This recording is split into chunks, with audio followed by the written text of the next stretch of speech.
Periodic properties.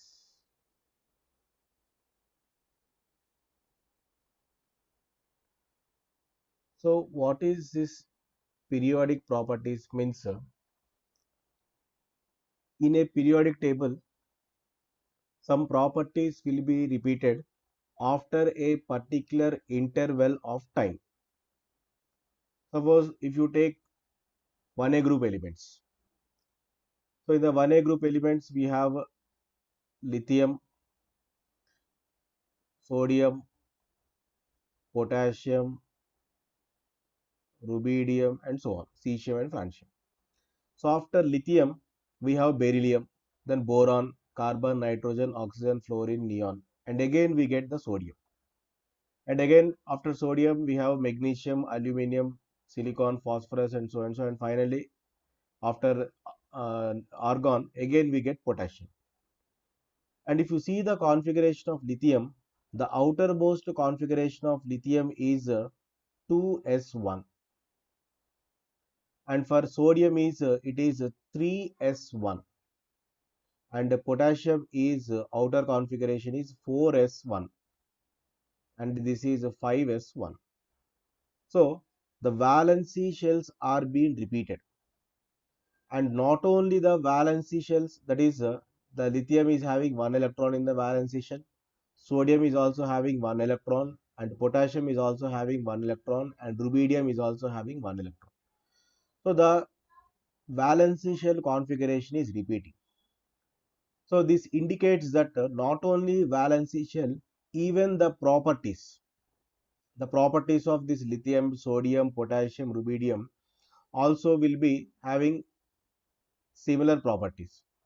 So most of the cases, these are all coming under one group. We call it as 1A group, and most of the properties of 1A group will be same.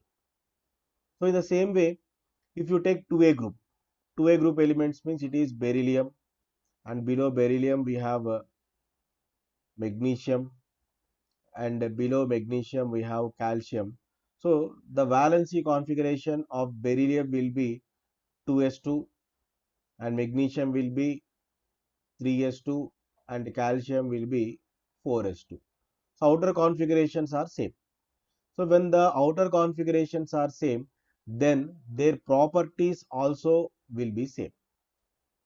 So the properties are repeated. So the sodium properties are repeated in potassium after some interval of time, and the potassium properties are again repeated after some interval of time as rubidium. So this repetition of properties after a particular interval of time is called as a periodicity, and the properties are called as periodic properties. So simply take one general example. So let us think there is a season, it is a summer season. So after summer we have rainy season. So after rainy season we have winter, and after winter we have spring, and again after spring we get the summer. So the climate is being repeated. In the same way, the properties are repeated after particular interval of time. So that repetition is called as the periodicity, and that properties are called as the periodic properties. Now in these periodic properties, we have so many properties. So today let us discuss about atomic radius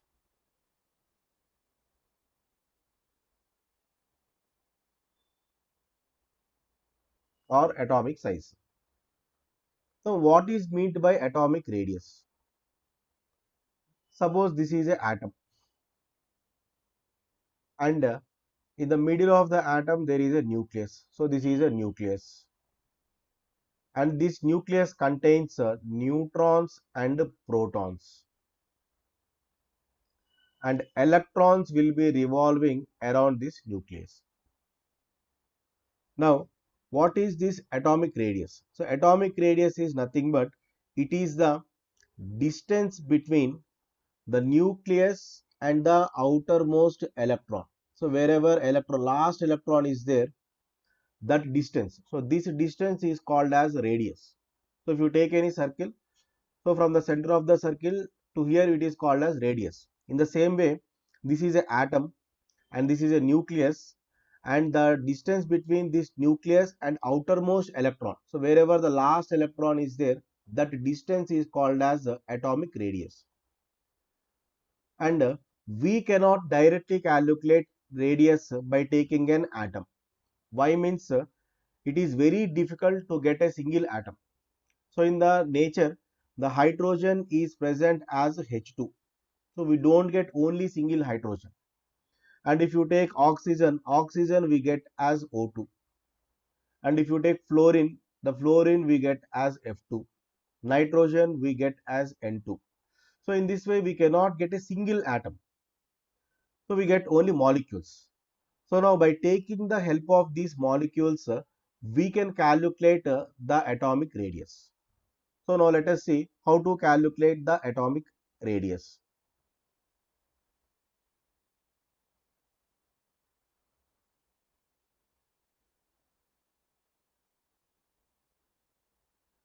So to calculate atomic radius, there are three types of atomic radius based on the bond present between atoms. So in that first one is covalent radius.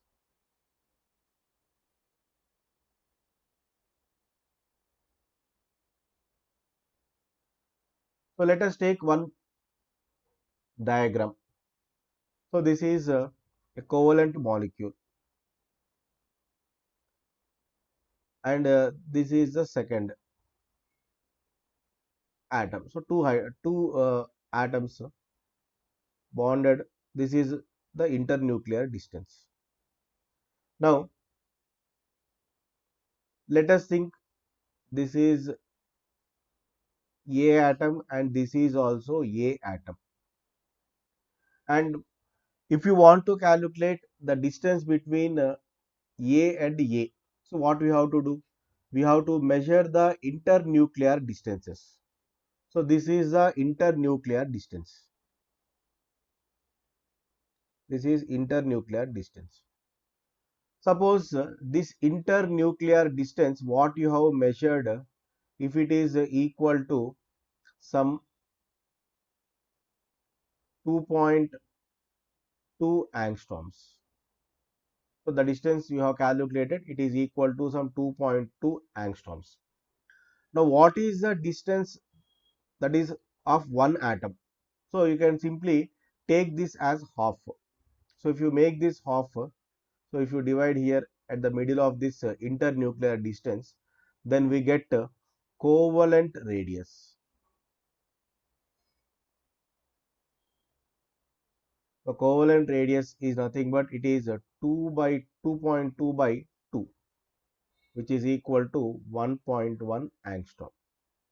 So we don't get a single atom and we get a molecule.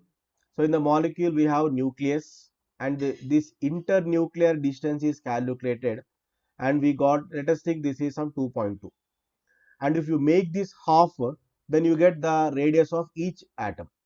So this is 2.2 by 2, which is equal to 1.1 angstroms. So this is how we calculate covalent radius, and this is present in covalent molecules. And sometimes the atoms may have metallic bond, then we get metallic radius.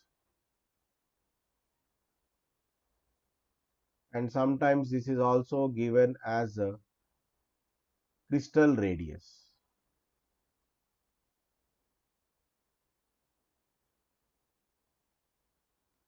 So the metallic radius and the crystal radius both are same.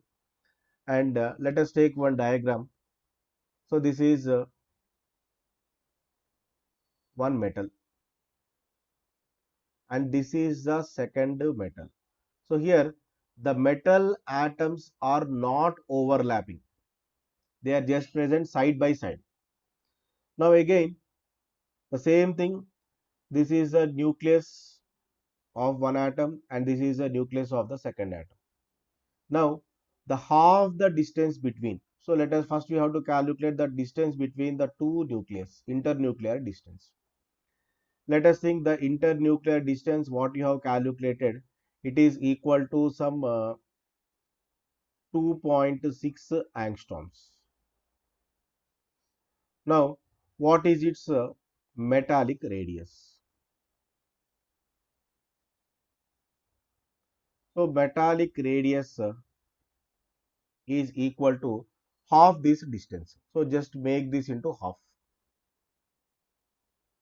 So, half this means 2.6 divided by 2, which is equal to 2.3 angstroms. So, sorry, not 2.3, it is 1.3.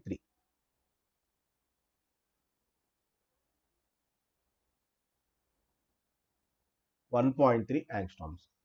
So, this is the atomic radius of a metal. So, we don't get a single metal atom.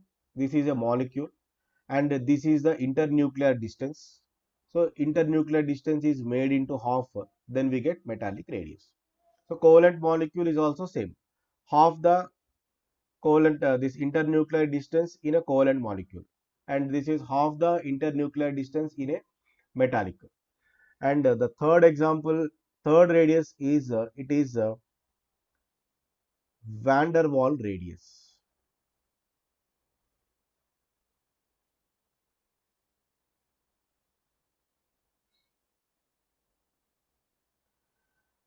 And this van der Waal radius is present only in solids.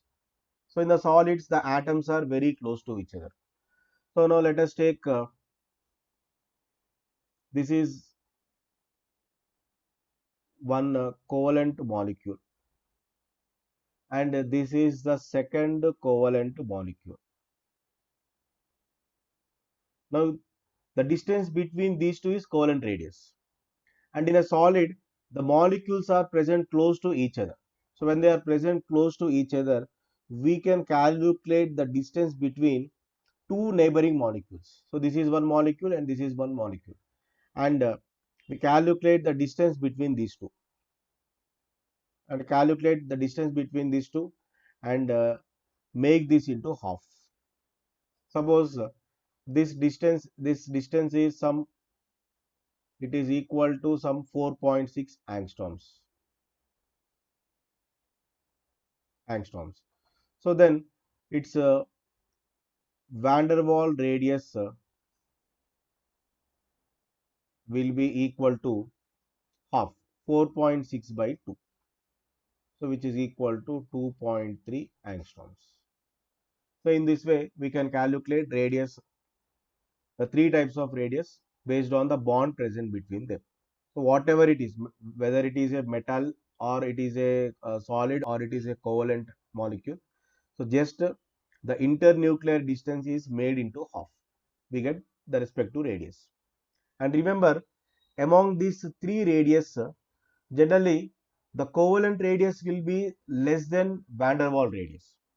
So, if they give covalent radius of same atom and van der Waal radius of same atom, then what is the order means the covalent radius will be small than van der Waal radius. So, remember that point. So, I am writing here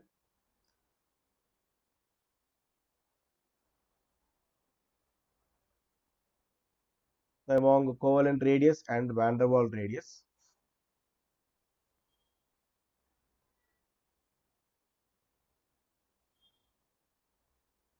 Van der Waal radius is more than covalent radius. That's all. So, this is all about how to calculate this atomic radius. And now, when coming to the objectives,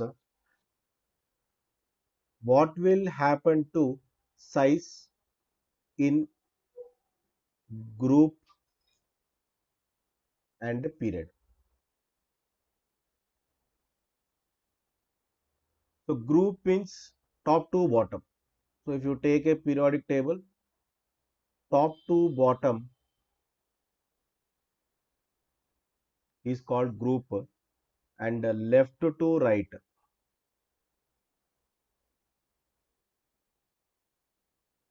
is called period. Now, let us see what will happen to size in a group and period. So in a group from top to bottom, size increases.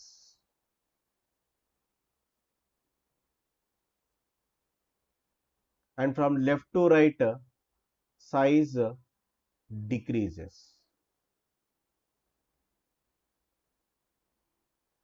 But in the period, we are having one small exception, which is very important for objectives. So what, let us write the expected order.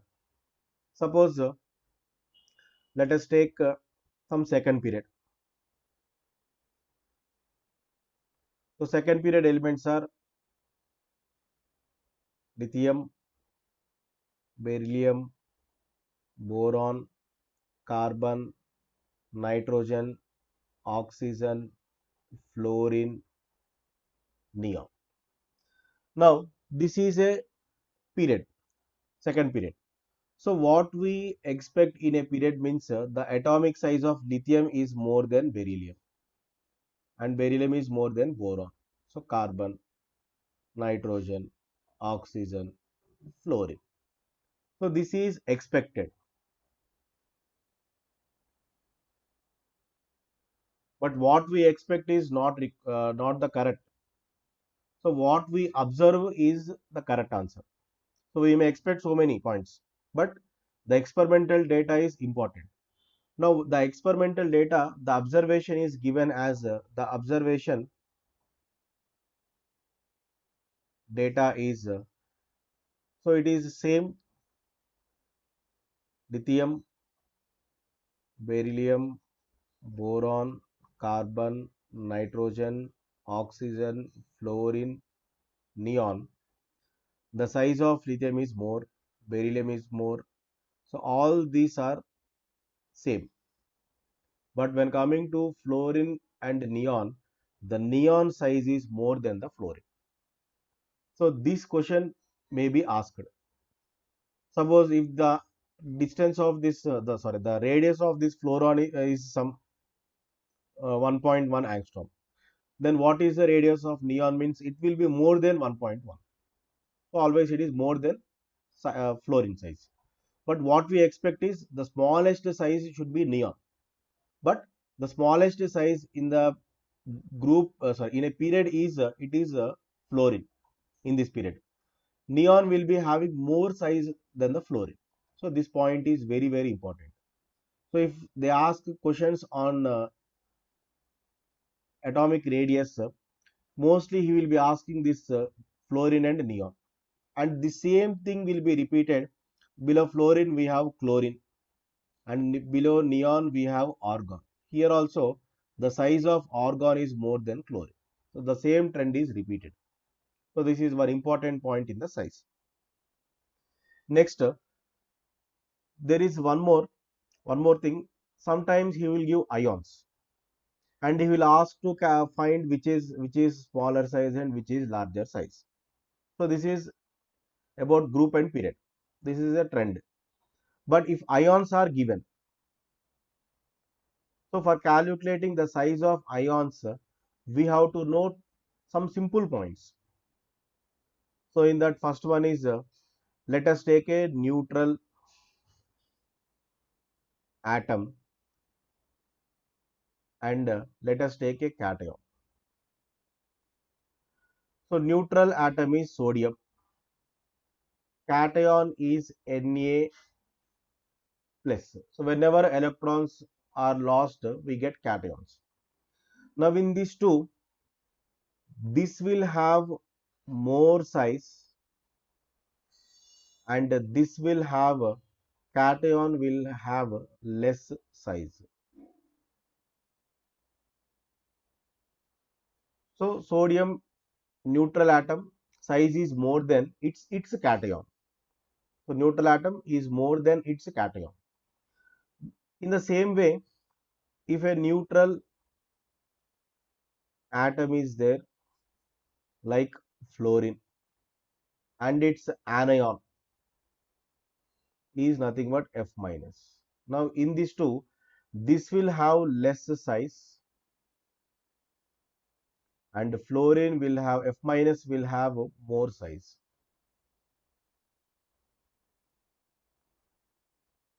So always the size of anion will be more than its neutral atom. So neutral atom and its anion, which will have more size means anion. Neutral atom and cation, which will have more size means neutral atom. So these points you have to remember. And if isoelectronic species is given, isoelectronic species. So what are these isoelectronic species means?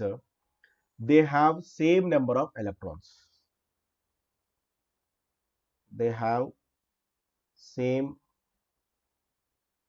number of electrons. So for example, I am writing some example like Na plus F minus neon Mg plus 2 oxygen minus 2. So in all these cases, the number of electrons will be same. So how they are same means generally sodium will have 11 electrons. 11 electrons. Whenever there is a positive charge, the 11 electrons, one electron is lost, so it contains 10 electrons. Normally fluorine will have 9 electrons. One electron is gained. So this becomes equal to 10 electrons. Neon will have 10 electrons only. Neutral, so it is 10 electrons. Magnesium will have 12 electrons. And here 2 electrons are lost. Plus 2 means 2 electrons are lost. So 2 electrons are lost. This becomes equal to 10 electrons. And oxygen minus 2. Oxygen will have 8 electrons. And minus 2 means you have to add 2 electrons. So this is also 10 electrons. So these type of ions or these atoms, whenever they are having same number of electrons. So these are called as isoelectronic species. Now how to write size for isoelectronic species means just see the order. I am writing increasing order. So among all these examples, magnesium plus 2 will be having smaller size. Magnesium plus 2. After magnesium plus 2, Na plus will be having next second, it comes in the second position. And next we get neon. After neon we get F minus. And at last we get oxygen minus 2. So by taking the help of this arrangement, you can write the size of any given isoelectronic species. So here isoelectronic species, more the positive charge, less is the size. More the negative charge, more is the size. So whatever the point I am repeating once again, listen carefully. First you have to see whether the given ions are isoelectronic or not. If the given ions are isoelectronic, then more the positive charge will be having less size and more the negative charge will be having more size. So based on this you can arrange this. So this is a increasing order of size. So this is how we write the atomic radius for a ion. And by taking the help of this, you can do some more objectives and you can practice. If you practice some objectives, then you will be getting more perfection in this topic. Thank you.